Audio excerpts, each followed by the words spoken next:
started. And we will open up by taking roll.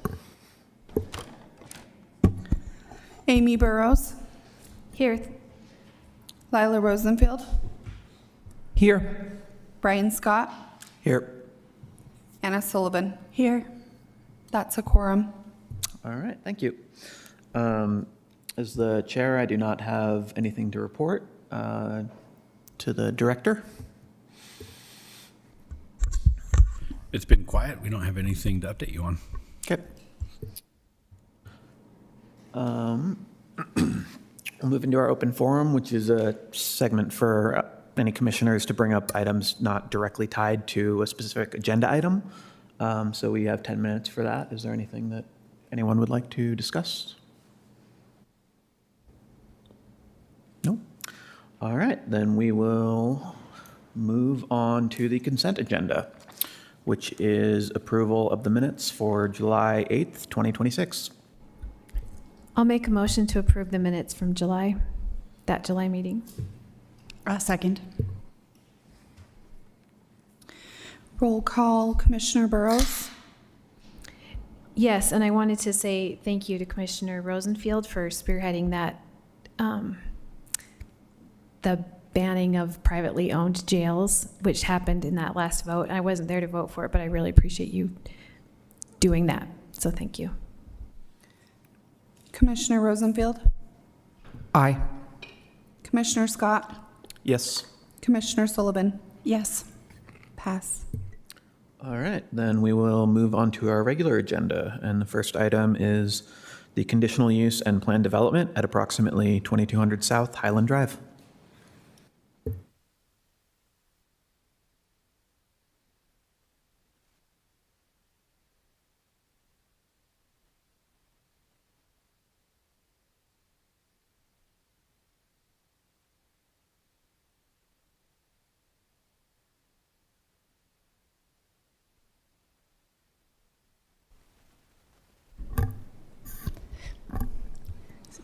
Thank you, Chair. These are plan development and conditional use. Can you hit the button so Oops.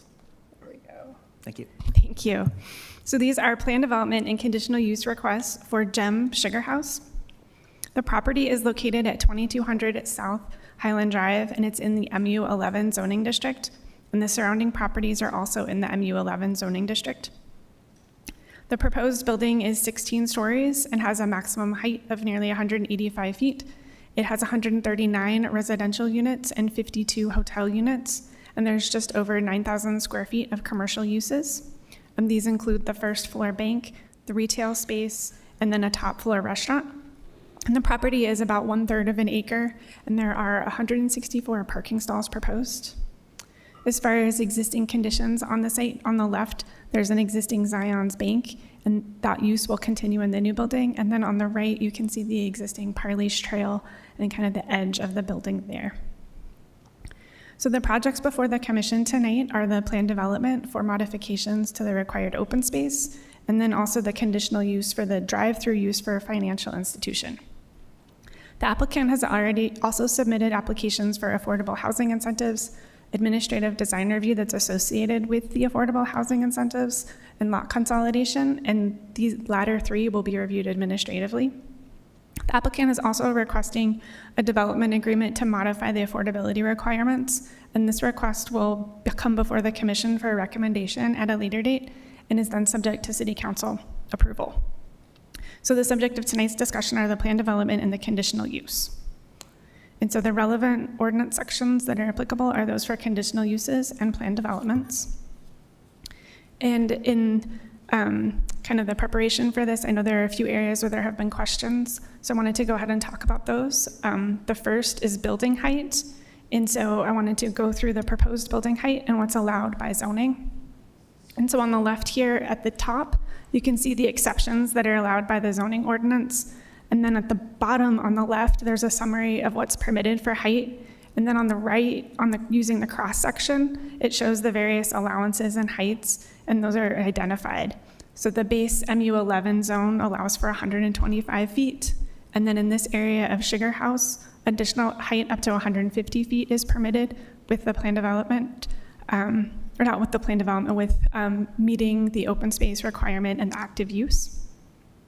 And then the affordable housing incentives allow for an additional 3 stories, and each of these stories can be 12 feet in height. And so total, this allows for an additional 36 feet, which brings the total height permitted to 186 feet. And so this is just a foot over more than the maximum height of the building. And then there is a portion of the building that's 8 feet 10 inches taller, and this includes the stair elevator tower, and then also screening of mechanical equipment. And so there are 2 height exceptions in the general provisions that allow these uses to be taller. However, only 5 feet is permitted for the mechanical equipment. And so the additional height beyond this can be allowed based on additional height allowance that's in the general provisions for the MU zones. And this allows for any height over 5 feet on the first floor, over 8 feet on the first floor to be allowed as additional height on the building. And so in this case, the first floor of the building is 16 feet in height, so an additional 8 feet can be added, allowing up to 194 feet in the screening of that mechanical equipment. So another thing that I just wanted to clarify are the frontages. So the property fronts Highland Drive, and that is the only public street that it fronts. To the north is Wilmington, which is a private drive. And then Sugarmont is to the south, and it was not dedicated as a street. It's considered real property. And future plans are for the roadway to be removed, and then the trail will remain. And so the proposal is only required to meet the street-facing facade requirements on Highland Drive. For the plan development, the requested modification is for the open space. The MU11 district requires 10% of the lot to be open space area at the ground level with an outdoor active space. And so this is to allow the additional height for 150 feet, which is above that base height of 125 feet. And it can include plazas. And the applicant is meeting the 10% requirement of 2,810 square feet. However, most of the space is obstructed by the upper floors of the building. And the city's definition for open space area states that this must be unobstructed. And so the applicant has identified these obstructed and unobstructed areas on their plans. So on the screen, you have level 1 on the left and level 5 on the right. And so level 1 shows the open space areas at grade, and then level 5 shows the amenity areas. And so the level 1 open space, which is where it was required, provides 590 square feet of unobstructed open space at the northeast corner of the property. And then elsewhere on the site, the open space is obstructed by the floors that are above. However, on that level 5 floor, the applicant provides a total of 8,715 square feet of open space, and about 7,000 square feet of this is unobstructed. And this area includes the pool deck and other common amenity areas. And so on this slide, the left, you can see the building where Highland Drive is on the right, and then Sugarmont or Parley's Trail is on the lower left. And you can see how those upper floors obstruct the open space. And then the top right graphic shows the unobstructed area on the northeast corner. And then the bottom right graphic shows the obstructed area on the southeast corner. And so that's near the drive-through and the retail space. And so for the plan development, the proposal must meet at least one of the 6 objectives. In this case, it meets 2, housing and master plan implementation. It meets the affordable housing incentives. It also provides family-sized units. And in addition to this, it meets city master plans, including Plan Salt Lake, the Sugar House Plan, and Housing SLC. As far as the conditional use on the drive-through, the Zions Bank has been on the site since 1979, and much of the area around the site has redeveloped since then. The surrounding area developed in the context of that existing drive-through, and the proposed use represents a continuation of the previously established use on the site. As part of the redevelopment of the drive-through, they are making improvements. The new curb cut will be right in, right out only, and then the existing curb cuts allow for left turns.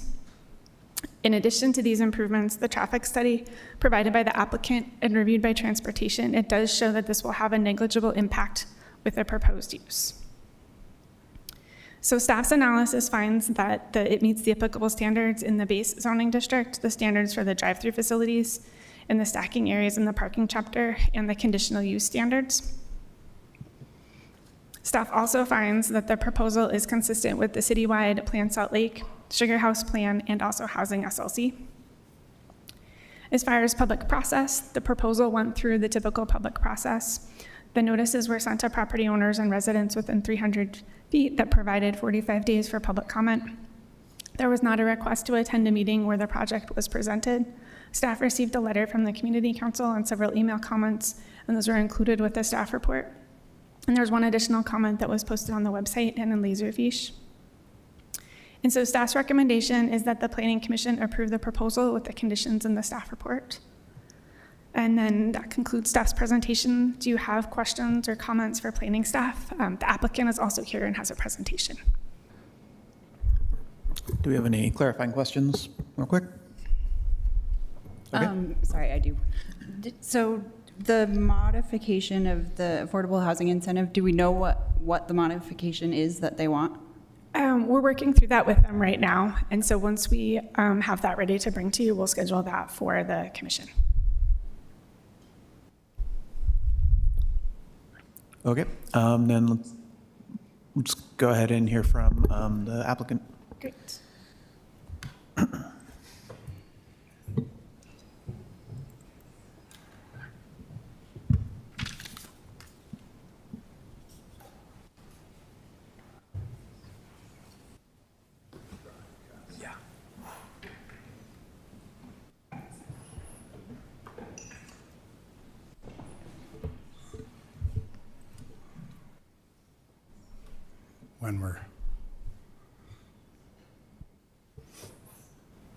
Hello.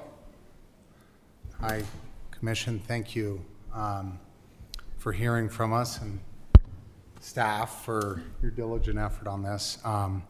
My name is Max Muller with the Gardner Group, 201 South Main Street here in Salt Lake City, Utah. I just wanted to say quickly, I'll have my architects discuss more of the minutia or answer any questions, but we've worked extensively with City Council, with the Sugar House Community Council. We've worked with city staff and Zions Bank, who is going to remain as the landlord on this project in perpetuity, to create something that meets the spirit and intent of the zoning consolidation that occurred over the last few years with the city. And our goal here has been to create something in Sugar House somewhat markedly different than a lot of the housing that's been built over the last 5 to 10 years.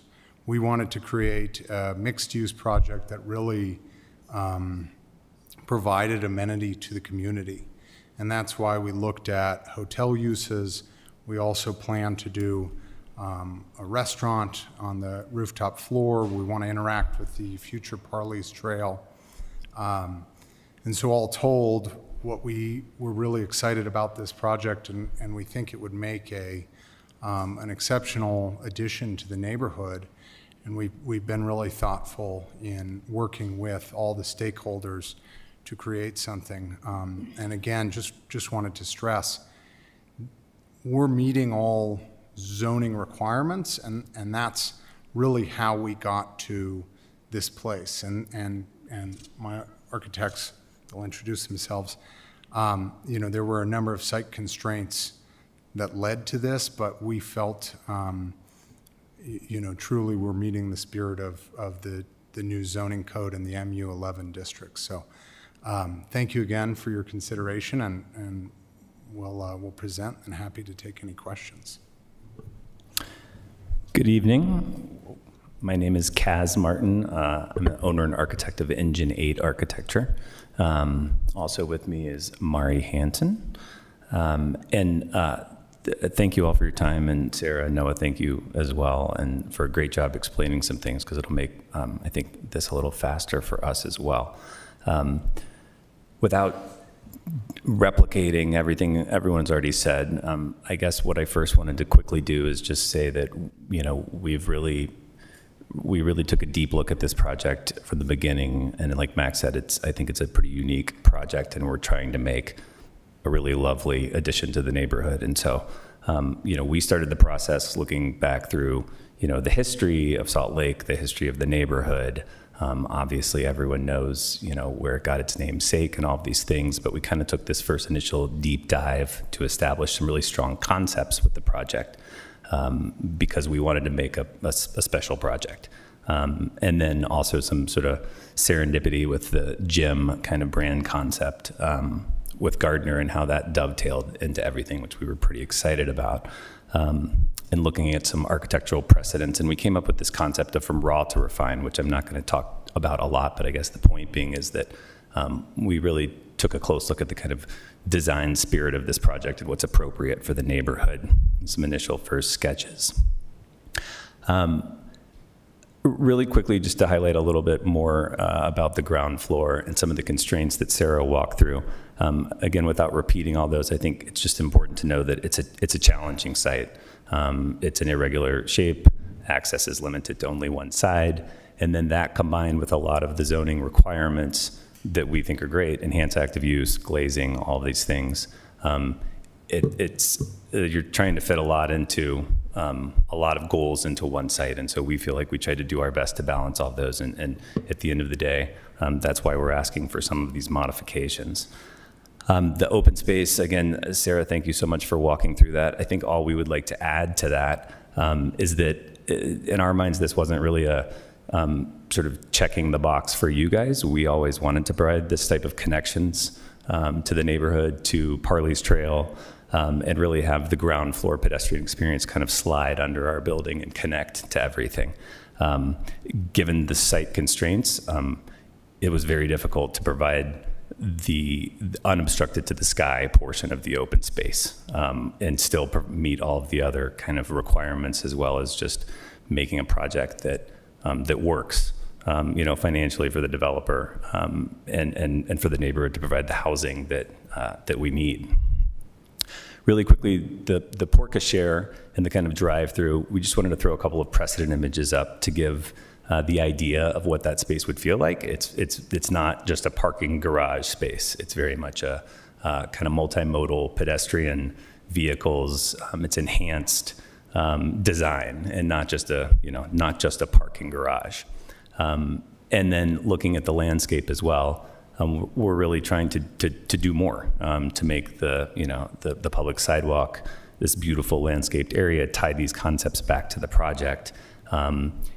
Really this corner we feel is almost kind of an extension of Parley's Trail and the way that you sort of slide under the building and connect to, and of course the drive-through as well. Another challenge that we're trying to balance with all these other requirements too. So it's challenging, and we feel like the end result that we've designed to, I think really is like Max said, in the spirit of what we're all trying to accomplish in the neighborhood. Even going down to, the lighting and taking that to the next level. This isn't a bare bones approach to doing things. It's really about placemaking and making a really lovely area for everyone to enjoy. Generally speaking, I think everybody's familiar with the ground floor and the drive-through. I would just mention that you can see, it's the footprint of the building above the project, but there's not a ton of actual building at the ground floor. A lot of it really is open, natural light coming into that space, visual connections through the corner, both corners where the canal easement is, and where you turn the corner onto Highland from Sugarmont. Levels 2, 3, and 4 are parking, but even that, with the approach we took to screening, it's really kind of more of a translucent decorative panel, which we really see as an opportunity for public art. The level 5 is, of course, the amenity deck that you already heard a little bit about with the open space, and we're providing a lot of additional open space. It does not meet the requirements of ground floor open space, but I guess we just think it's important to mention that we're not building this building to the maximum envelope, that's available. And so that kind of, I think, is good for everybody because we're stepping the building back. Its sort of mass, I think, becomes lighter as its presence in the neighborhood by doing that as well.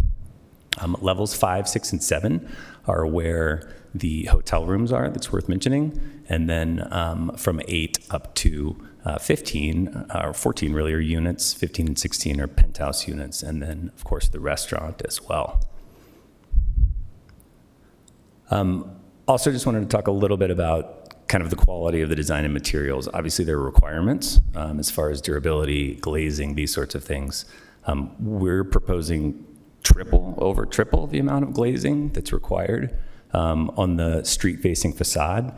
And while we're not even, I don't believe there's requirements except for on the street-facing facade, we keep that same quality of design and of materiality around the entire project. So you don't turn the corner and as soon as we're allowed to use something else, we're using it. We maintain those materials, we maintain that glazing around really the entire project, knowing that that's the sort of product that we're trying to deliver and that we don't want the building to look like we only made it nice where someone said we had to. So again, these are the secondary facades, and as much attention has been paid to those as well, looking through the materials. And obviously this is all in the report, so I won't spend too much time with that, but we did want to flip through a few renderings to give a little bit of a better idea of kind of the finished product. And we'll zoom in a little bit more here to get, again, a better feeling for that plaza at the southeast corner. And we'll have some more images of some concepts for the screening at the garage as well, because it's not proposed to just be a light gray. But again, looking at how this porte cochere really in the drive-through becomes kind of part of that ground floor experience.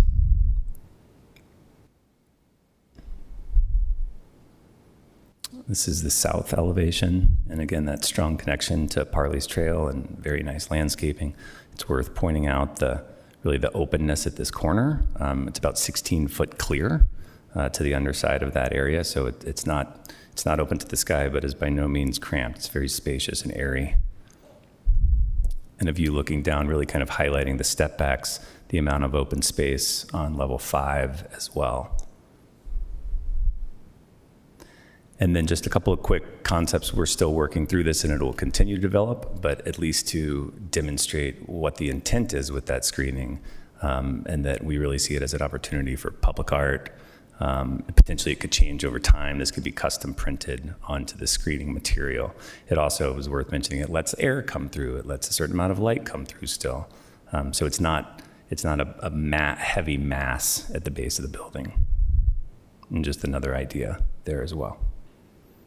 So, in the interest of time, we'll keep it to that for now. Thank you very much. Thanks, Kaz. Okay, Sorry. thank you. If we have time, I know, Commissioner, you asked about our affordable proposal. If we want to, we can talk about that if you'd like. It's still in conceptual phase, but since you asked, we came prepared. So we meet right now and have it in our proposal that we would do the traditional affordable housing incentives that the city has established. However, we have proposed an alternate route, and we're working through staff right now on that. The idea is aptly named Homes for Heroes. The idea was there are so many arrows in the quiver for solving the affordability issue, and we've actually seen this play out in other cities. We were inspired by Councilwoman Young, her story of when she first came here as a teacher, she received reduced cost housing, and that allowed her to the path to homeownership. And in speaking with a number of the municipal departments in that area, the fire chief for Sugar House and the police department, and even Salt Lake Public Schools, there's a serious lack of housing for those individuals. So they commute from other counties. And the thought came, well, could we provide so many units a year that are free of cost? And it also came to us, well, we have a bank at the bottom, and could the bank help us out? And the thinking is, can we find some solution where, hey, you're not paying rent for a year. The police chief comes to us and says, here's a new recruit, or the fire chief comes to us and says, here's a new recruit. They commute all the way from, Ogden, and it would be great if we could get them a little closer to the department because we want to grow those people. And so we would provide them that unit. Our hope would be to work with Zions Bank, give them a bank account where they could put what would have been their rent. This is by no means like a requirement, but they could do this and then move on to, maybe Zions Bank could help them with a reduced loan. So it really wasn't us saying, well, we don't like the affordable housing incentive from the city.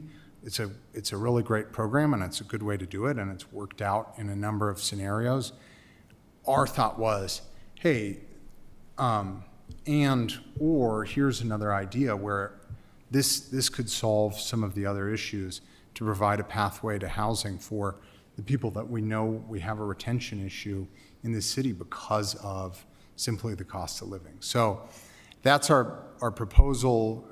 The idea obviously would be funded by us. We're not looking for public subsidies, but it would just be another, quiver or arrow in the quiver for the city, and hopefully it would be a model that other developers could use. We're looking at pursuing a development agreement, so it wouldn't be codified, but it would be cool to see, more options like this and more capabilities. So that's our proposal, and it'll come before you all, in due time. So, thank you. Thank you. I'm going to go ahead and open up the public comment. So I have some names up here. You'll have 2 minutes or 5 if you're representative of a recognized community group, and you can step up to that mic there. And first we will hear from Jim Jenkin. Jim Jenkin? Oh, sorry, are you on? Oh, my bad. That's the Avenues Council. I apologize. We can hear from Lynn Schwartz then. And please state your name as you start. Thanks. Lynn Schwartz. For the first project in the Sugar House Business District. Sorry, I don't think that mic's on. Can we? Is it? It is. Oh, okay. My bad. Go ahead. Is it on? We're good? For the first project in the Sugar House Business District, after the massive density upzone to a new MU11 with extra height bonuses allowed and certain public benefits are provided, the least the community should expect is that it complies with the requirements to receive these bonuses. The developer is requesting benefits based on enhanced ground floor use, which requires 100% of active use, inclusion of the telecom room, access drives for the parking and drive-through use, and resident-only use amenities on upper floors as complying with enhanced open space twists the definition of public space into an unrecognizable shape.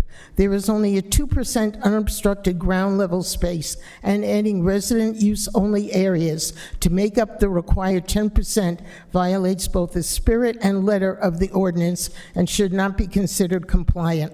The stated purpose of the new MU11 was to increase long-term housing. The removal of 52 units of this housing for hotel use is in direct contradiction of this purpose. The purported justification for removal of 25% of long-term units is the urgent need for short-term hotel units. Hotel units belong in hotels, not in long-term, urgently needed housing. This should be denied as contrary to the purpose of the new MU11 zone. The continued assertion that this project is a context-compatible development is absurd on its face. It is more than 3 times the height of neighboring buildings. This is no one's definition of context compatibility. The first new MU11 project should strive to meet all requirements in their entirety and not be a roadmap for all following projects to receive all available bonuses without meeting all requirements, not generated by AI. Thanks. Next, we have Judy Short.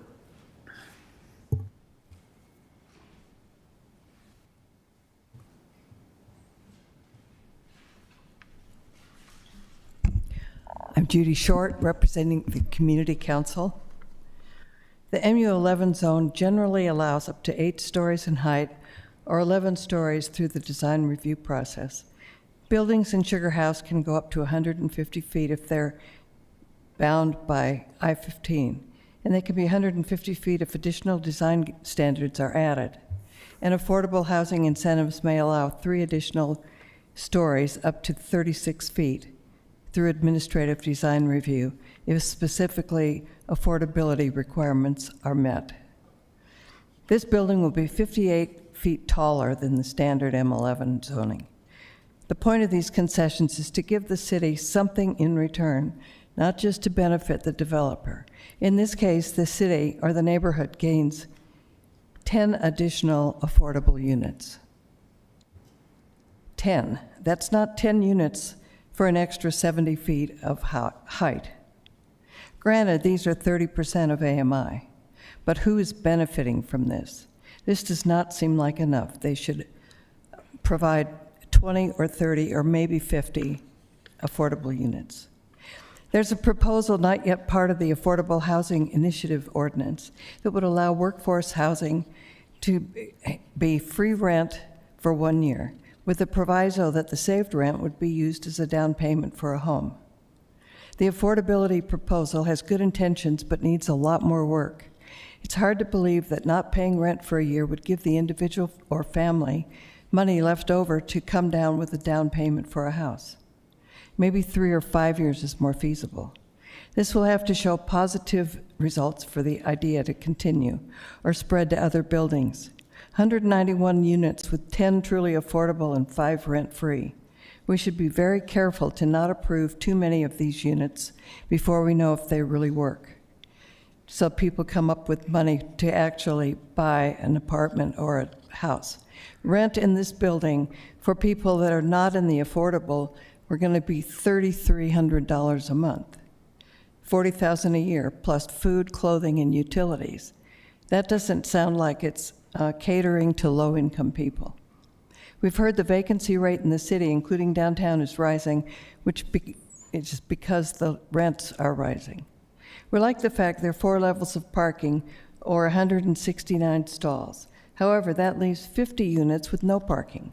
Because public transportation takes so long, statistics show that most people in Sugar House will drive their car, and the majority of those people will have 2 adult drivers, which makes the parking scarcity even worse. People from outside Sugar House already don't come to our town to shop or eat because there's very little parking. Until we have a better rapid transit system without a long wait between transferring from one to another, merchants will still be hurting. Homeowners will still have spillover parking in front of their homes. And if you add in parking for all the contractors in the white trucks, we're really in trouble. We have concerns about the Parley's Trail. It's been in our plans since 2011 to safely connect the trail from Sugar House Park. We have maps with ideas on how to connect them all, and it's important that we make sure this trail gets completed. This trail starts at the mouth of Parley's Canyon and goes through Mill Creek, Salt Lake, South Salt Lake before it ends at the river. This connection is critical to getting the trail complete. We've looked at the plans carefully and are assured all these connections will eventually happen. For right now, this will go directly to the existing tracks line. We haven't talked about short-term rentals. Try to be creative with the ordinance so we don't create a housing shortage. Think about the reality of having 25% of our visitors come to Utah and stay for 30 days. That's just not reality. We feel that no units in a multifamily residence should be short-term units. They take units out of the housing market. Increased housing was the reason for all the upzoning that just took place. Short-term resident units should be in a hotel only. Don't be so eager to get this project approved. Do it correctly. Thank you. Is there anyone else who wanted to speak on this topic? No? All right, then I will go ahead and close the public comment and give the presenter, if you have any, anything you'd like to address that you heard, you're welcome to or not. I don't think so, unless there's Okay. any questions from the commission. Okay, thank you. Then we will bring it back to the commission. I have a request for staff. One of our public comments was from a previous commissioner who mentioned that drive-throughs were not allowed in the Sugar House Business District, and that was what I remembered too. So will you explain what happened with that rule?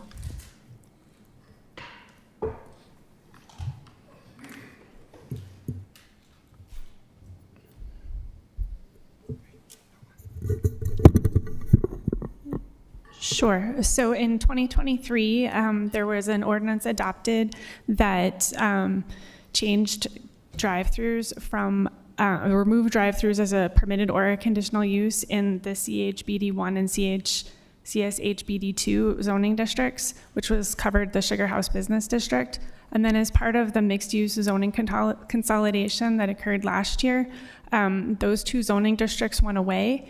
And so drive-throughs are now a conditional use in the MU5 zoning district and then the MU11 zoning district. So I can add some additional information for that. That was an action. So in the MU11, drive-throughs are only allowed when associated with a financial institution. They're not allowed with other uses, and only on certain streets, arterials, which Highland Drive is. And that was something that was added by the city council when they adopted the zoning consolidation. It was not part of the original proposal, but the council added that. And that's all over the city. Anywhere where you put a drive-through in an MU11, it has to be on an arterial and it has to be a financial institution. Correct. Okay. So in this case, this request is for conditional use, they just have to meet the conditional use requirements. That's right. Okay. That was a surprise to me because we talked about drive-throughs in Sugar House for so long. So that was kind of a new rule to me.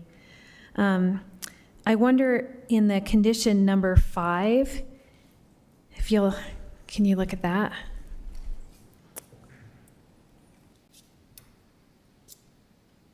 I'll look at it too.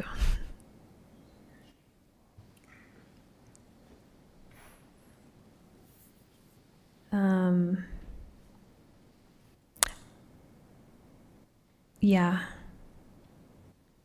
Oh, that's fine. There is an administrative approval that still needs to be done for the design review. Is that right? And that's not being done by us? That's an administrative job? There's still an administrative approval for that design review.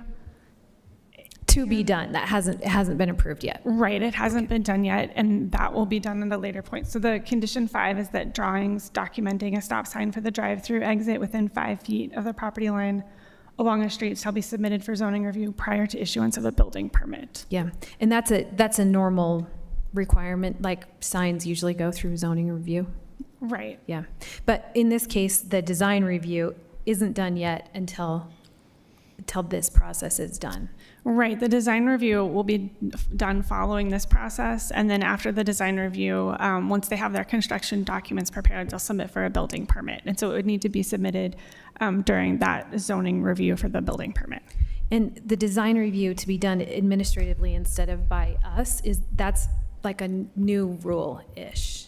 Yes. Okay. So as part of the affordable housing incentives, those allow for administrative design review for projects that are using the incentives. Okay. So I have another question, because when I hear what the community council from Sugar House is saying, I agree with them, unless there's something that I'm missing. If you're building a building in MU11, it can be 125 feet tall, unless you're on 4th South or you're in this part of Sugar House, right? And then it can be 150 feet tall if you meet those two requirements to have 100% ground floor activation and 10% open space. Correct. So you can then, if you meet those two requirements, you can go up to 150 in this neighborhood, and then you can get another 3 floors if you meet the affordable housing incentive. Okay, and so your finding is that they do meet the 100% ground floor activation the way that they've designed it. So they meet it as far as the lobby use, and then the retail space, the drive aisles don't count. And then there is that small, I think it's a fire riser room or something similar to that, that's on the corner. And I believe they may need to have a modification for that as part of that administrative design review, but I can double check that. And they don't meet the 10%. I mean, I looked at the table for that, and it's very clear that it has to be 10% on the ground floor. So your 5th floor open space, I was glad to see that word in quotations in the report, because it doesn't count. It's not on the ground floor. So, and I didn't calculate all of these numbers, but they are at 2% of open space on the ground floor and not 10. For the unobstructed open space, it's at 2%. Right. And unobstructed open space is what it's supposed to be, right? That meets the definition for open space, yes. Okay, so to me, it feels like they don't meet that. I mean, in this specific neighborhood, you get an extra 25 feet if you meet these 2 requirements, and 2% is not 10%, but the other one, the active use, probably they do, or mostly do, or it could be covered with administrative approval of their design review. That's what I'm seeing. That's what I see. Yeah, I also, on the enhanced active use, I wonder at, it calls out in there that you can exclude the drive aisles for parking. It seems like excluding the extra drive aisles for a drive-through might stretch that a bit. I was also wondering about,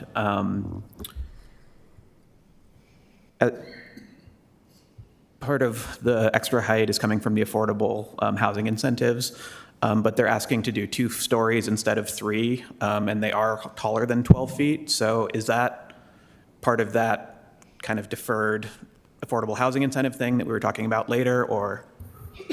So the way that we interpret that request for the affordable housing incentives is that they're requesting the 3 rather than the 2, just because they, in order to meet the height, or in order to have that, to get to the height that they're requesting that, those 3 stories for the 36 feet. The intent of that 12 foot per stories was also to put a cap on the amount of additional height that could be added, right? So when the affordable housing incentives went through, it was worded differently, and then the council wanted there to be some cap so that we could figure out how much exactly height. So they didn't want levels 3 stories, and initially it was just the average of the other stories in the building. And they thought, well, somebody could game that and get taller and so if they add 3 stories, it could be 40 or 50 feet of height. And so what they suggested was, let's put a cap so that the intent was, if they have 3 stories, they can't have, well, they're qualified to have 3 stories. Mm-hmm. The maximum additional height they could get is 36 feet. Whether they use all 3 stories or not, the code doesn't address.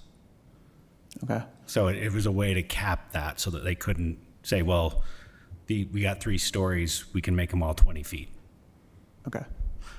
Okay. In reading through it, I thought it was saying just that a story cannot exceed 12 feet, but okay. And then in regards to the open space, I also,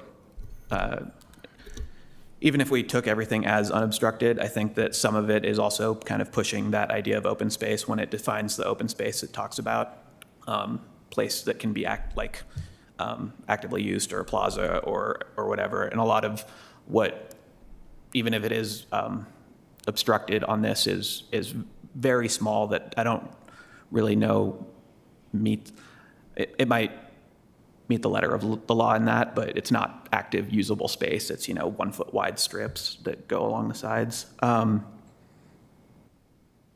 I think that was all I had.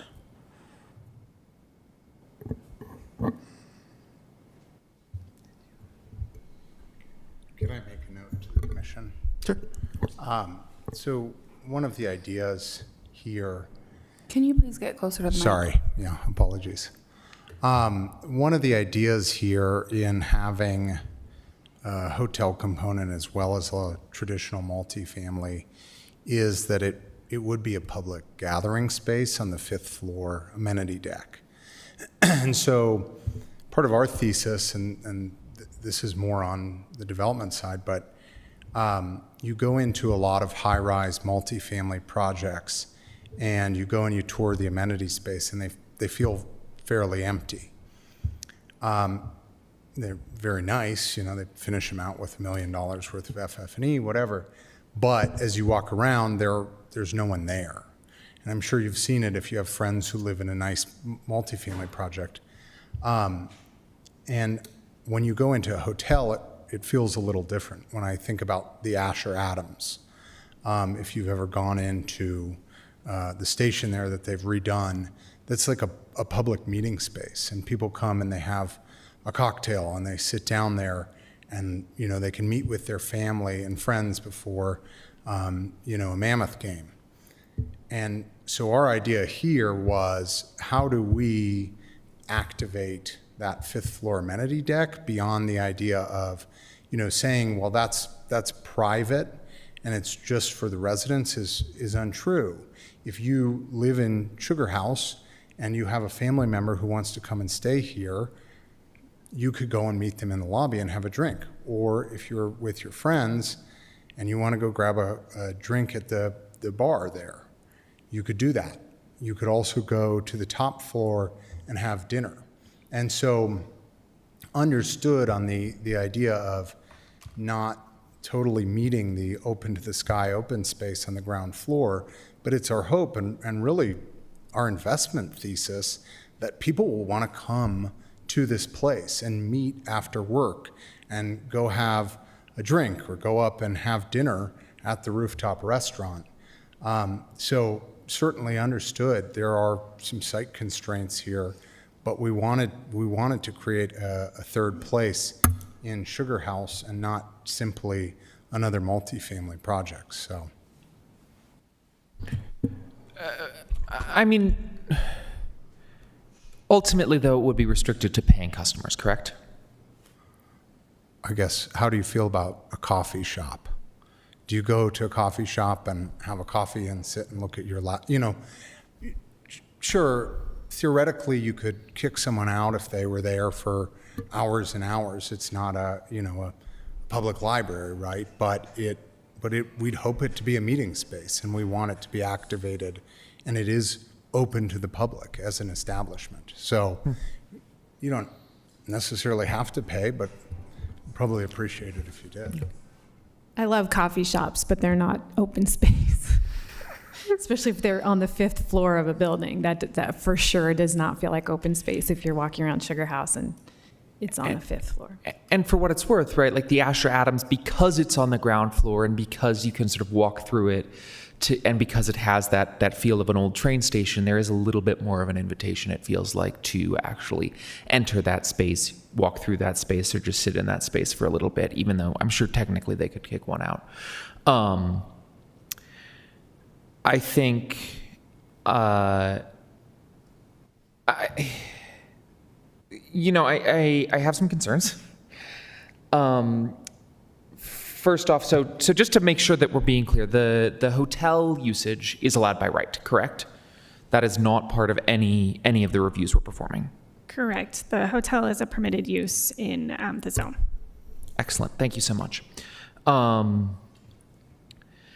worry about the drive-through more than anything. I think you know, as much as we want to make like event streets that are hybrid pedestrian and car usage, you just need to go a block over and you see, right, Americans are very, very used to not being in the street and not being in a driveway. So I have a hard time imagining that the shared use that's envisioned here would actually be inviting for pedestrians to go into the bank drive-through.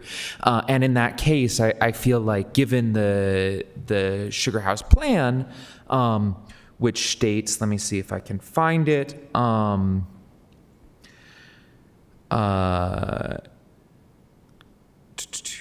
starting to provide multiple functional front entrances, mixed-use development,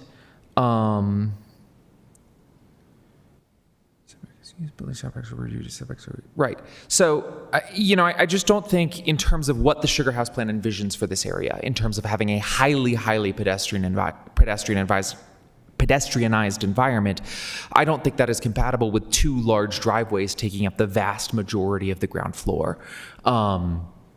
You know, I think the height and the density bonuses in the open space, would I like there to be a little more open space? Yes, probably, on that ground floor.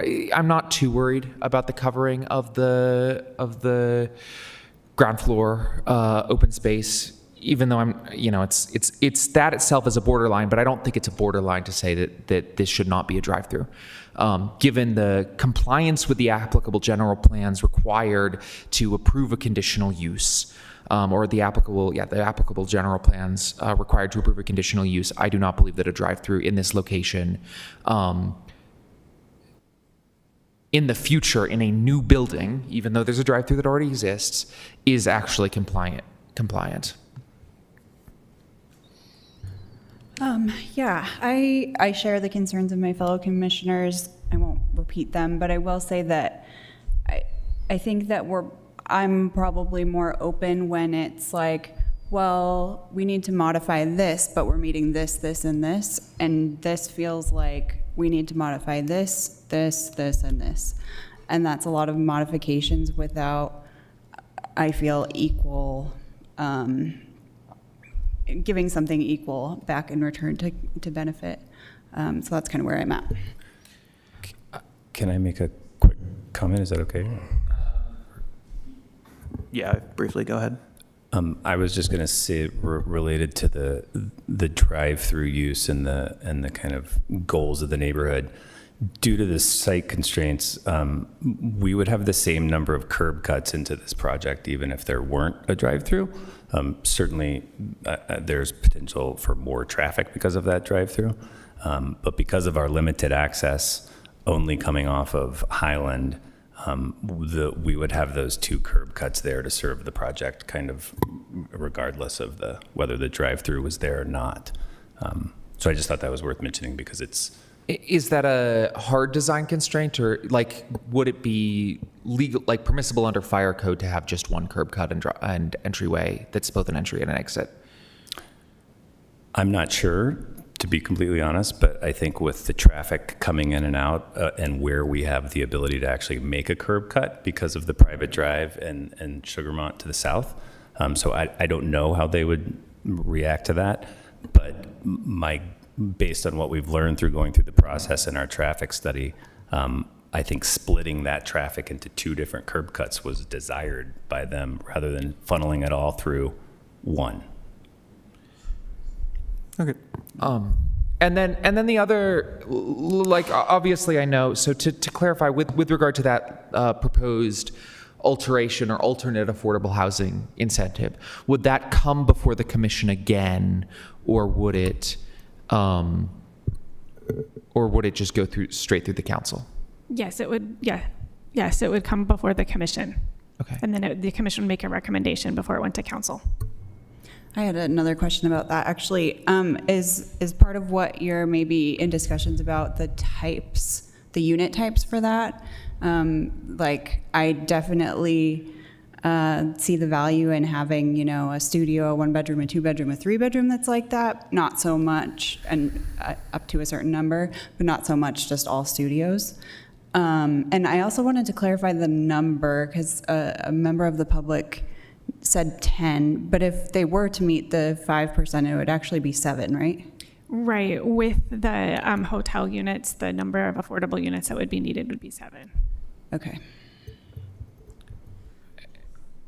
Mr. Chair, I just wanted to, there's been a lot of discussion about the drive-through and the additional driveways. City code actually does allow any drive-through to have an additional driveway as an exit. So that, anyway, the drive-through regulations allow that regardless of whether the use is a conditional use or a permitted use. Okay, thank you.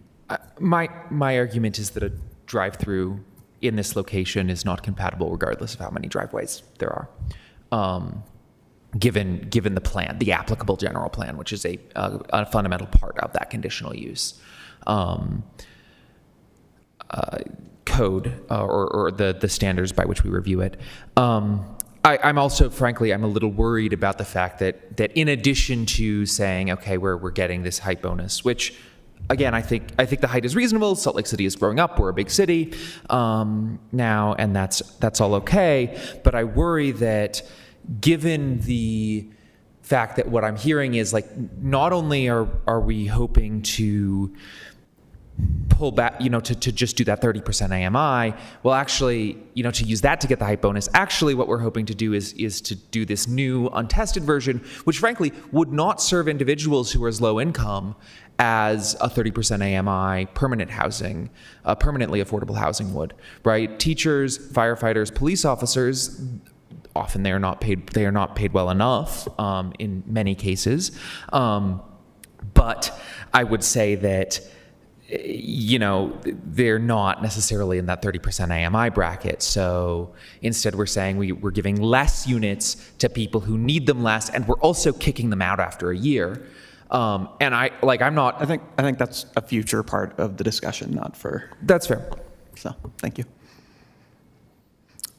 Does anyone else have comments or a motion they would like to forward? I'll make a motion. I have it might be a staff question, it might be a question for the developers. When we talk about the 10% versus the 2% that's unobstructed, and then we're offering the trade-off, which is the 5th floor open space, is that precisely what we're doing there, or am I missing something? No. So I think that what we're proposing is that we are providing 10% open space at the ground floor, but only 2% of that 10% at the ground floor meets the definition of unobstructed open space. So that's really, I don't know how you categorize it, but then we're also just pointing out that we're providing a lot of additional open space that isn't at the ground floor. So the request is for 8% of the 10%, I guess, to be obstructed, I guess is the sort of technical request. But to be clear, we are providing 10% of open space. It's just that it's not all meeting the unobstructed requirement. And you're proposing that on the 5th floor, that is public open space that people can readily access because it's a hotel there. Correct. And that obstruction, it's just parking, right? Because you go up to the 5th floor, the 1st floor where there's actually active uses. Correct. I mean, plus the bank, but no, it's not plus the bank. The obstruction is all parking. Is all parking? Parking. Correct. It's the overhang of the 2nd It's floor a above. roof. Did you see show us the picture of what that open space looks like? It actually looks like it's got carpet on the ground and it's got like light fixtures in it. Yeah. Where we saw it, like, it's like the roof of the parking is what it's obstructed by. Yeah, I'm just like, it's not necessarily an attempt to maximize overall ground, like floor area, Right. because the only thing that's obstructing it is parking. Right. Which is. It's not units. It's not. No, housing. it's not units. It's not like we're like giving away, additional. Oh, that one, go, Well, and those are precedent images, but these. this thing? Yeah. Is that the drive? But That's a these were precedent. really more in reference to the porte cochere, not Oh. directly to the open Okay. space. I think that maybe a better illustration of what we're proposing is in the renderings at the ground floor. So I think in particular, this being this public plaza, and the idea being that, people who are visiting this retail, if it's a cafe or whatever, are stopping and hanging out there as if it's a public plaza, like the plaza at the Sugar House Monument. So if you're looking at that now, we're saying that that's obstructed. It doesn't count as open space because the garage hangs over it. Yeah. Yes. Correct. Yes, sir, correct. And so I'm not convinced that that's a bad thing. As someone who's, walked around with my head exposed most of the summer, I mean, I would enjoy a nice shade that doesn't blow away in the wind. And so I understand the purpose of what we have from our obstructed rules, but from looking at this, I wouldn't say that doesn't meet the spirit of our open space rule, but that's just my opinion of it. Could I get you to show the plan view where it's open space and then like the obstructed open space is hashed and the unobstructed open space is just green? Because if you don't, can you blow that up? If you don't like drive-throughs to count as open space, look how much of even the obstructed open space is just like right by that drive-through. Yeah. I mean, that little corner up there in the top right is the only unobstructed open space. Yep. And that's the definition. So I'm ready to make a motion unless. One last question. Is there a parking minimum here, or is this considered downtown high transit, no parking minimum? There's no parking minimum. Gotcha. So the overhang isn't even necessary in terms of the zoning code. Thank you. Based on the information presented in this discussion, I move that the commission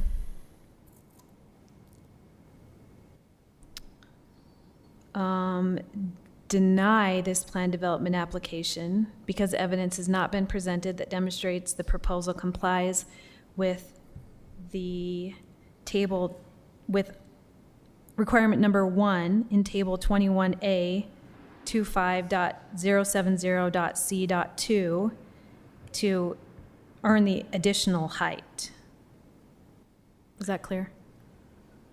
Yes. To clarify, would this be a recommendation that we deny both the conditional use and the plan development? Just the additional height, and just on the plan development, just the additional height on the plan development. Okay. The additional 25 feet on the plan development. Do we have a second? We have a motion?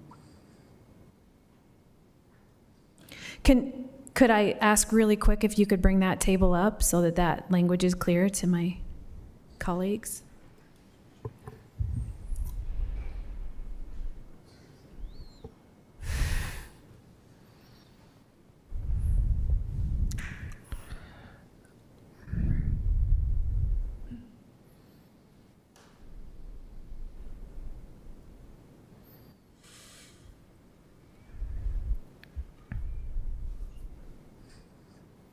So I can go ahead and bring that up in the zoning ordinance from this computer. Otherwise, I'd need to plug in a different laptop. So it'll take me just a second to get there. Okay, thanks. This still doesn't have a second, right? I would second a proposal to deny the conditional use. I'm still deciding on whether I would second on the plan development denial. They're separate motions. We're discussing, there's still a motion on the floor. So Sorry, what? there's still a motion on the floor. I'm asking for. It hasn't been seconded, but it would need to be withdrawn, I think, before I could issue another motion. So to clarify, my motion is to deny the additional height on this project because the project does not meet that step number 1 in the additional height table, right there. Okay. Do we have a second? I will second. Okay. Okay, I think we need a clarification here. Commissioner, can you clarify, is your motion to deny the plan development for failure to comply with this table, or is your motion to approve the plan development and modify it solely to remove the additional height? Approve it and deny the additional height. Approve it without the additional So height. I also need to clarify, you're not necessarily approving or denying the extra height. You're denying a modification to the 10% open space area requirement. Yes, that is what I mean to do. Right. If they don't have 10% open space, I don't want the additional height. Right. The So what exception you're made for basically, that. you're not approving reducing that 10% open space area down to 2%, right. 2%. Right. And that is Thank what I you. will second as well. Thank you. Thank you. Okay. We have a motion and a second. Commissioner Burrows, Yes. Commissioner Leverett, No.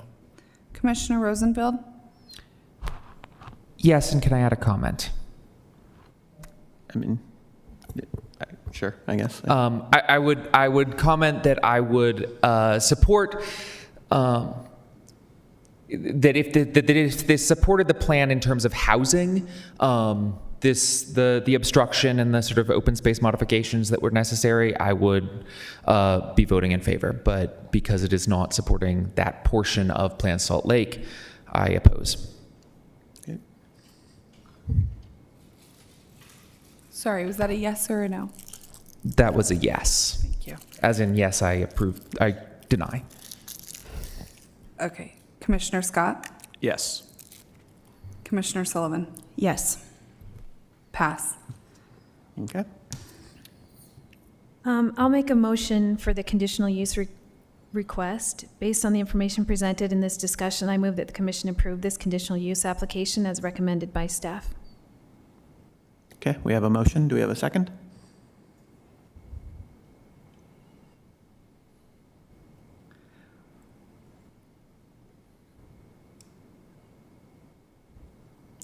If not, then motion fails, correct? Based on the information presented, I recommend that I would have the commission deny the conditional use due to non-compliance with the Sugar House Master Plan, which states that this should be a highly pedestrianized environment, which drive-through is not compatible with. Okay, we have a motion. Do we have a second?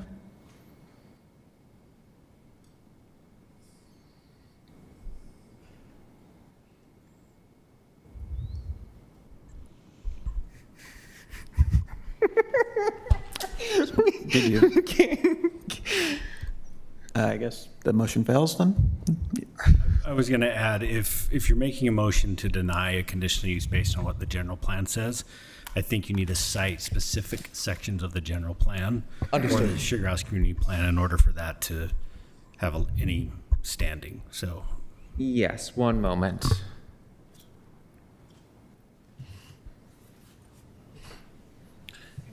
I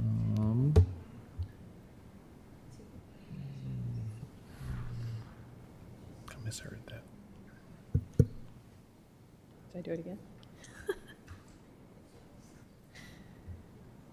I'd like to make oh wait. Okay, I want to make a motion.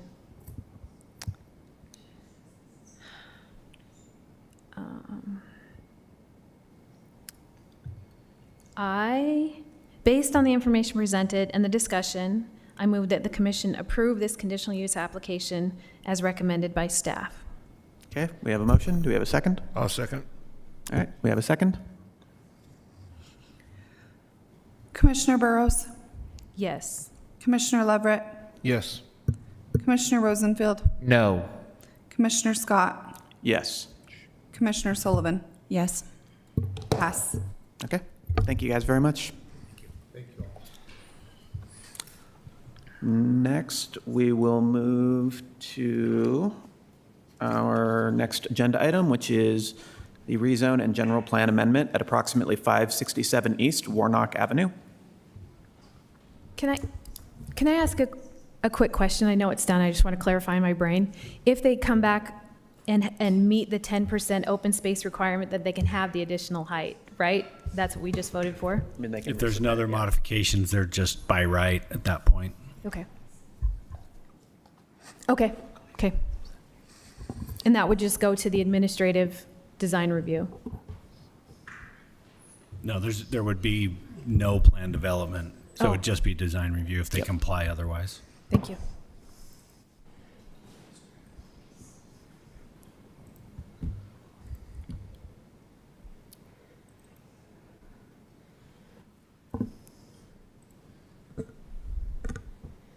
There we go. There we go. Said full screen. Okay. Wait for it. Okay. Good evening, Commissioners. I am Aaron Barlow, Senior Planner. And I am Jenna Benson, Associate Planner. It looks like something's happening, and we will give it just a second. I think we're good to go. All right. We're good. We can go forward. Thank you. So this is a request for a zoning map and general plan amendment at 567 East Warnock Avenue. This request was made by Altus Development Group on behalf of the property owner. The current zoning at the site is R1 7000 Single Family Residential, and it is proposed to be changed to RMF 35 Moderate Density Multifamily Residential. This requires a map or a general plan amendment to the Sugar House Community Plan's future land use map, which currently designates the property as low-density residential. The applicant is requesting to change this designation to medium-density residential. The subject property is located on Warnock Avenue to the west of 600 East, and Interstate 80 is directly to the north of the property.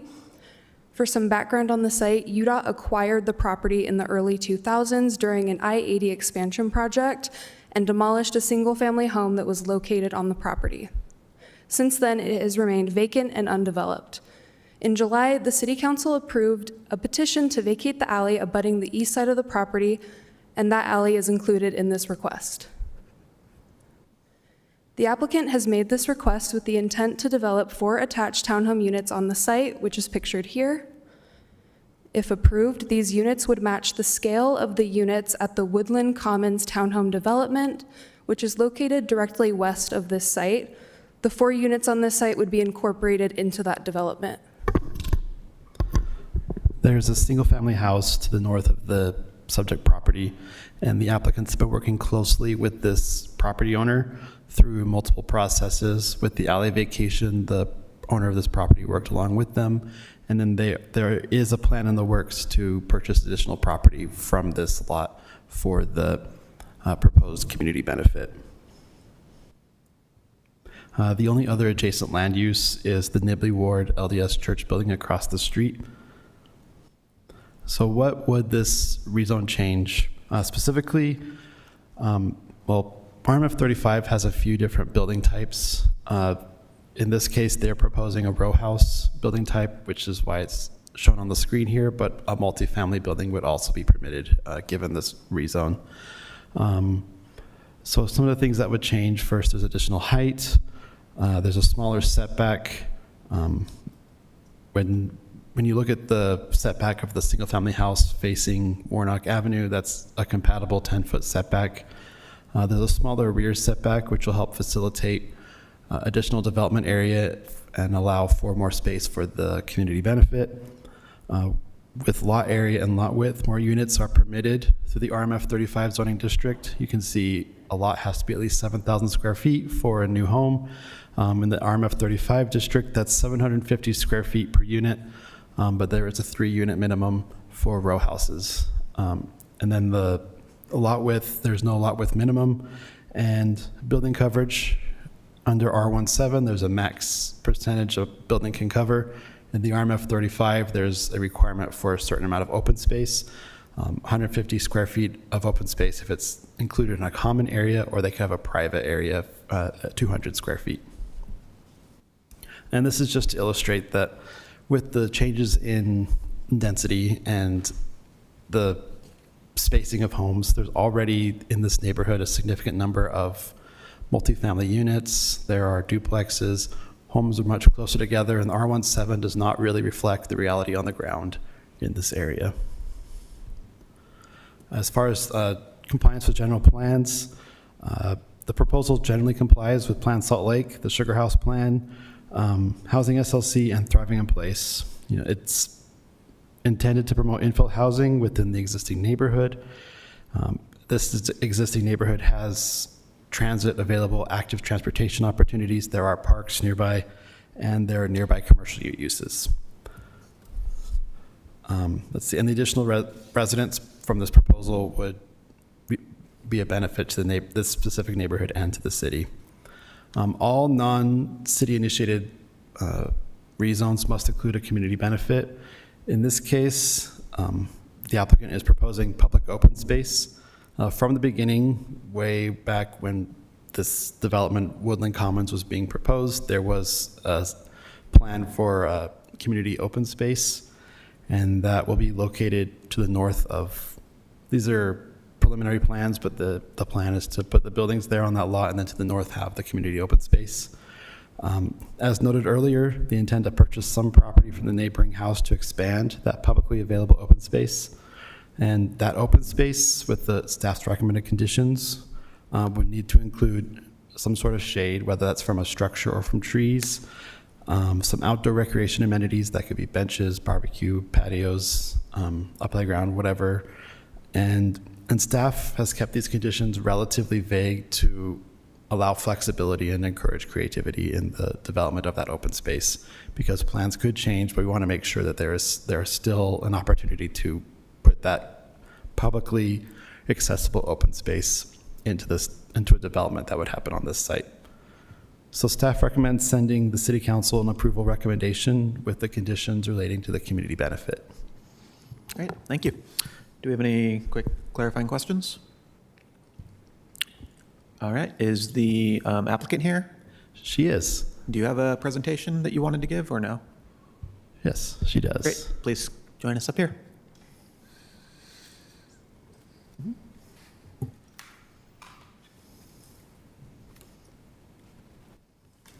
Just tell me next slide.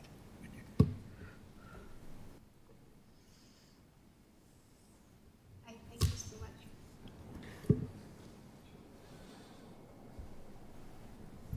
My name's Jill Genessy. Nice Can you, to tell you'll talk into it a little bit more. You might need a little bit closer. Okay, There can you you hear go. me now? Thank you.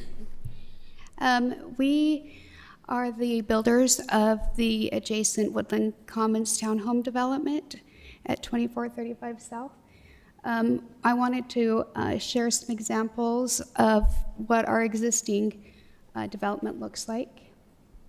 So this is a rendering of what the townhomes look like facing east on 500 East. The project come with 3 beds, 3.5 baths, and are approximately 2,100 square feet with full 2-car garages. These are just a couple of quick examples of how the actual product has turned out in our already existing buildings.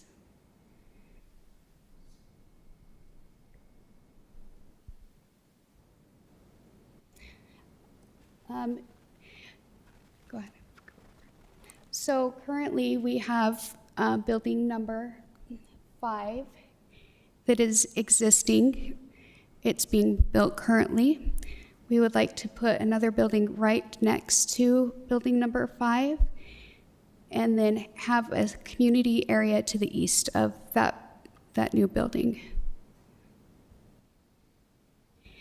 And these are just a few quick examples of what the area might look like.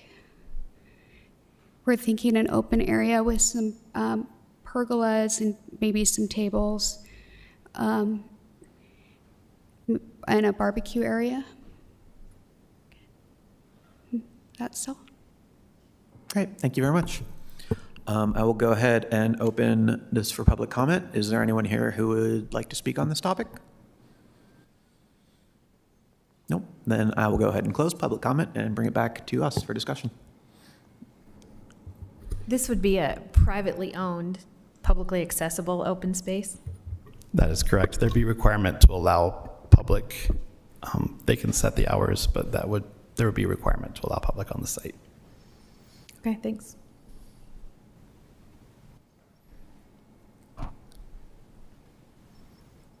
I'll make a motion. Go ahead. You say something? No? Oh, no, you go ahead and make the motion. Based on the information presented in this discussion, I move that the commission recommend that the city council adopt this general plan amendment as the staff has recommended. Second. We have a motion and a second, so we'll go ahead and vote. Commissioner Burrows, Yes. Commissioner Leverett, Yes. Commissioner Rosenfield, Yes. Commissioner Scott, Yes. Commissioner Sullivan. Yes. Pass. Great, thank you. Want to do the second one? Sure. Based on the information presented and the discussion, I move that the commission recommend that the city council adopt this zoning map amendment as staff has recommended. Second. All right, we've got a motion and a second. We'll go ahead and vote. Commissioner Burrows, Yes. Commissioner Leverett, Yes. Commissioner Rosenfield, Yes. Commissioner Scott, Yes. Commissioner Sullivan. Yes. Pass. Awesome. Thank you very much, guys. And then we'll move on to the Avenues Community Plan.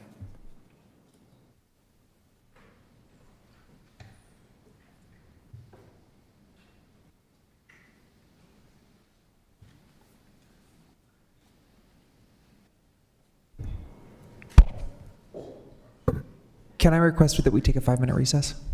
Yeah, sure. We'll take 5. Thank you.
Okay, so this is a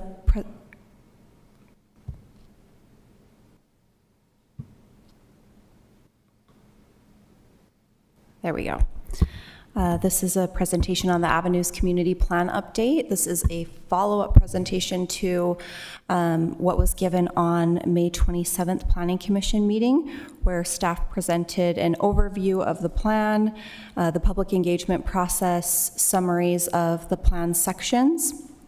And tonight we're going to focus on what has happened since that meeting. The previous slide deck from the May 27th meeting is also available if the commission would like to revisit any of that material. So the action requested of the Planning Commission this evening is to consider the Historic Landmark Commission's recommendation, review the revisions to the draft plan, hold a second public hearing, and make a recommendation to the City Council regarding adoption of the plan.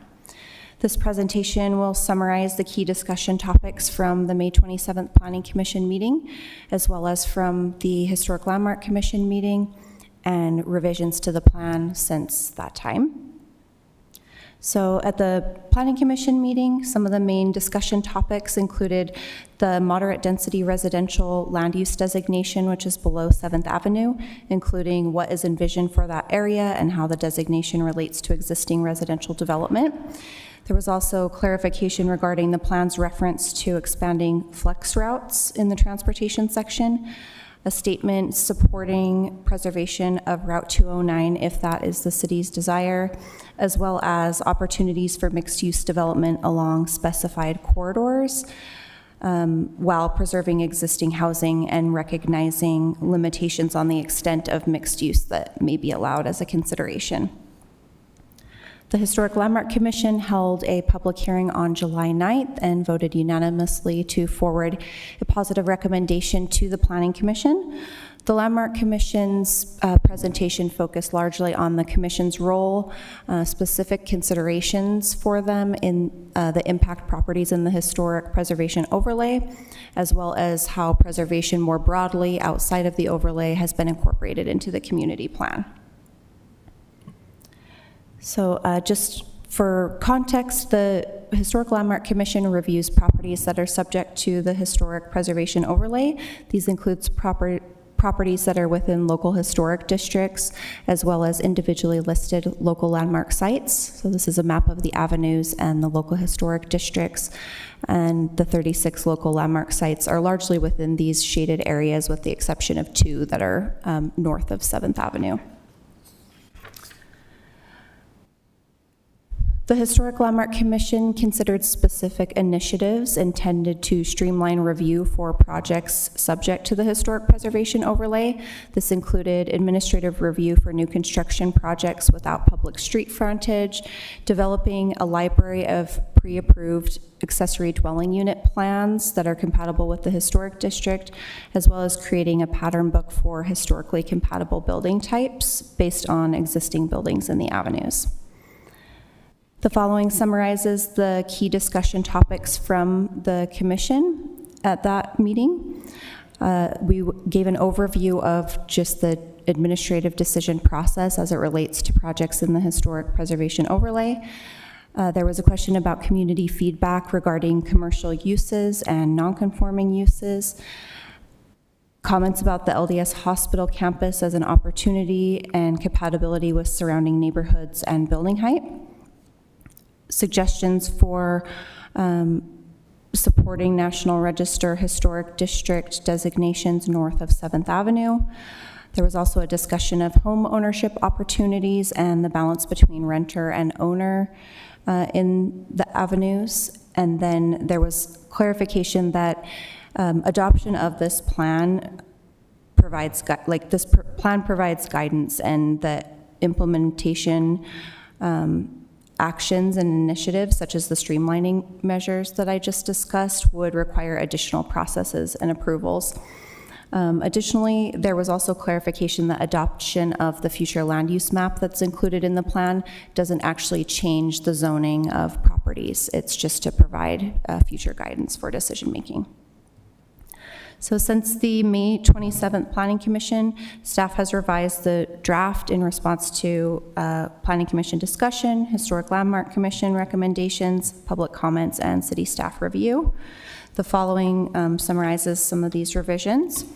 So the Avenue's guiding principles, I think almost all of them were revised so that they were more tailored to reflect the community priorities and values. This was largely in response to comments that were submitted by the Greater Avenues Community Council. Transportation and mobility, the initiative regarding flex routes was broadened to support evaluating options for providing effective transportation to the northern parts of the community. There was also language added to support preservation of existing transit routes. It wasn't specific about the routes, other than that these are routes that are serving key destinations and opportunity areas. And then we also updated a map in that section to remove trails that were labeled as existing bikeways and instead identify trailheads. This was just because the bike PED plan was adopted in 2015, and so some of those existing trails were no longer reflected accurately. In the air quality section, we added emphasis on maintaining existing tree canopy, supporting publicly available EV charging infrastructure, and improving energy efficiency in existing buildings. Natural environments now includes language about trail planning and consideration of watershed. This is in response to department comments from public utilities, as well as proactive wildfire mitigation. Preservation, we added emphasis that the historic preservation overlay that exists now is maintained and recognize it as an important tool for preserving neighborhood character.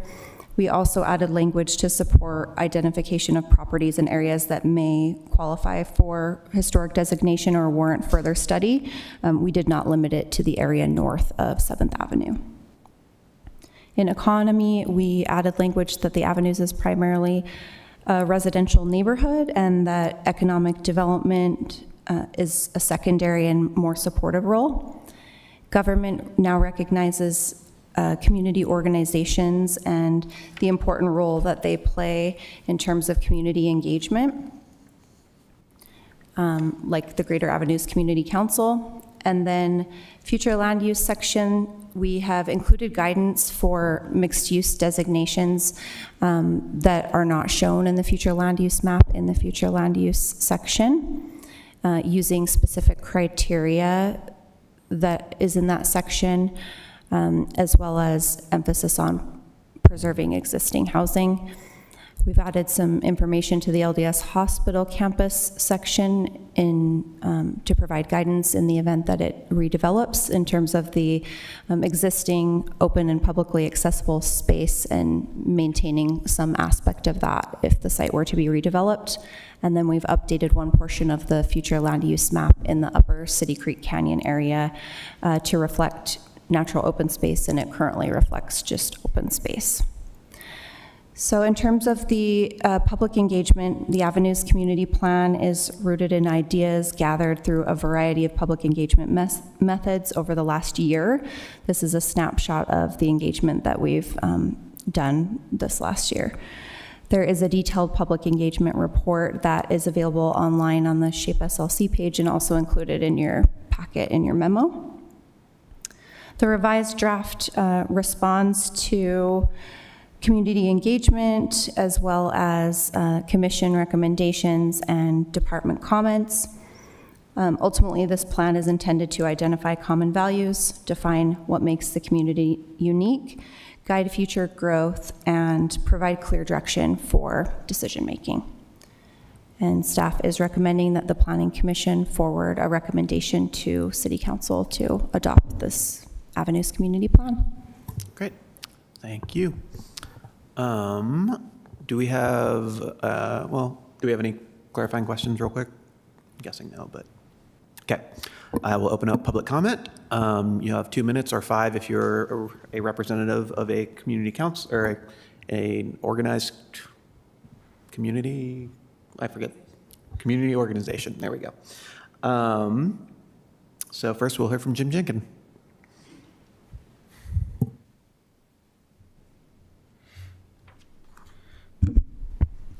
Thank you, Mr. Chairman. I am Jim Jenkin. I am the chair of the Greater Avenues Community Council Housing Committee. It is my pleasure to address this body on this important topic, and I apologize that we didn't have something for you in your packet. Our meeting was only last night. We appreciate that the drafters of this plan have been responsive to community input.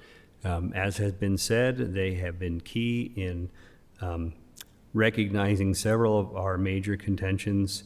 The fact that we are primarily a residential neighborhood, that we interface with the downtown and community district.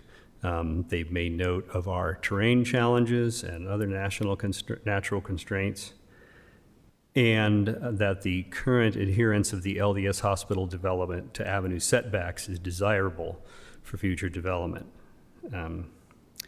There was one thing that the committee wanted me to bring to the commission, and that is the consensus of the Land Use Committee was to request that the commission recommend against the proposed allowance of administrative approval for structures under the criteria of not visible from the street. The committee considers this criteria a sort of odd and ambiguous thing that will produce variable and undesirable results. While we sympathize with the desire to reduce staff work and to facilitate owners' development of their properties, and we feel that the administrative approval is appropriate to the case of accessory structures, but ask that it be dropped for primary structures. At the recent historic landmarks hearing, Salt Lake City landlord Sidney Cromer testified compellingly against this approval, citing buildings of her own ownership in this configuration that she described as damaging adjoining structures also of her ownership, which I thought was a really nice, neutral presentation of the fact that this does not always work, and it doesn't. The avenue's steep terrain and tight street grid would further exacerbate the issue, as would the question of what conditions existed historically, since the historic overlay would also be involved. Our committee was unanimous in this request, and I thank you for your attention. Awesome, thank you. Is there anyone else who would like to speak on this topic? No? All right, then I will close public comment and bring it back to the committee. Will you show us what Mr. Jenkins is talking about? The not visible from the street language? So he's talking about this initiative that the Historic Landmark Commission considered specifically, which, for clarification, staff already has approval to approve accessory structures administratively. So this was an initiative that we presented to the Historic Landmark Commission for their consideration because it impacts properties in the historic overlay. So an example of what this might be is right now the Historic Landmark Commission has to review new construction projects, all new construction of a primary structure. And so what we asked them to consider was if staff level approval could be authorized for buildings without public street frontage. So this top photo here is an example of that. So these two structures that you can see in the front here, this is an example of a project that went through the Historic Landmark Commission but was never built. These two front buildings are existing, and then the new development is to the rear of the property. There was also a discussion about that, again, this plan, the initiatives in this plan would not authorize this. So if the plan was adopted as is with this initiative included in it, it would still require a text amendment for us to authorize staff at an administrative level to approve these types of buildings without street frontage. I believe the public comments largely related to concerns that there would be no notice for these types of projects. And so that was something that was brought up, that as part of this second review, if the plan were to be adopted as is, there would be a subsequent review where those types of things could be considered in terms of noticing how property owners would be alerted to this kind of development. Where is this stuff in this report, in the text of it? Sorry, in the plan itself? Yeah. It is in the preservation section of the community plan. And I can pull that up on here too as well. It's on 239 of our report. Say again? 239. Out of 258? Yeah. I also wanted to mention that when I saw the accessory commercial unit, that little part of the report, how this is a residential, it's mostly residential, but there's space for little buildings. I love that. I think that's a great idea. And the Avenues feels like the type of neighborhood where if there was a coffee shop or a whatever, a flower shop, that was just part of the block, part of the neighborhood, that it really, that seems like appropriate for the Avenues, the part that we're talking about. So I liked that.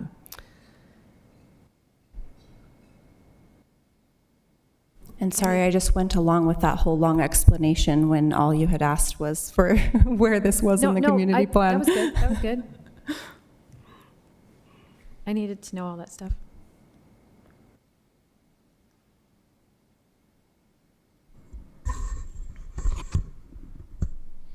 And as always, I'm so impressed that this department does this quality and this of work, that you just do it while you're also doing your other jobs. I'm really impressed by it. These reports look so good, and they are so well thought out and really professional, and I'm really proud of you guys.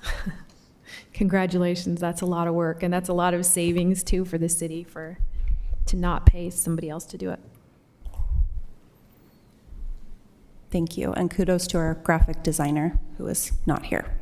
Yeah, for sure.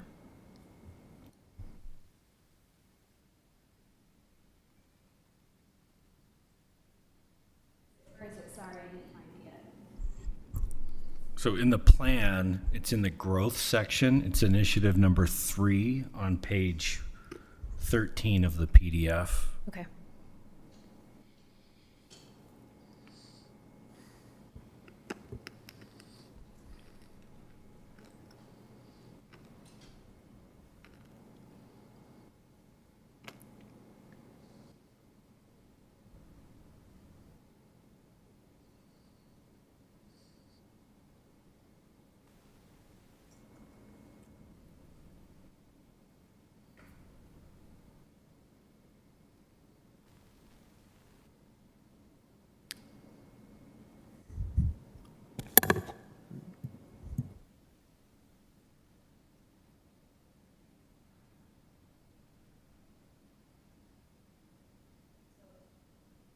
If you look up on the screen here, it's number 3 in the initiatives. So.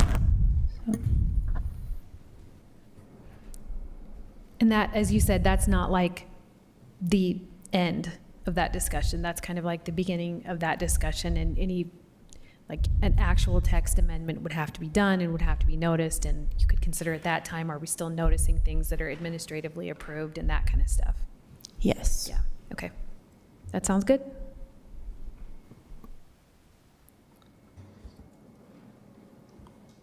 Anyone else?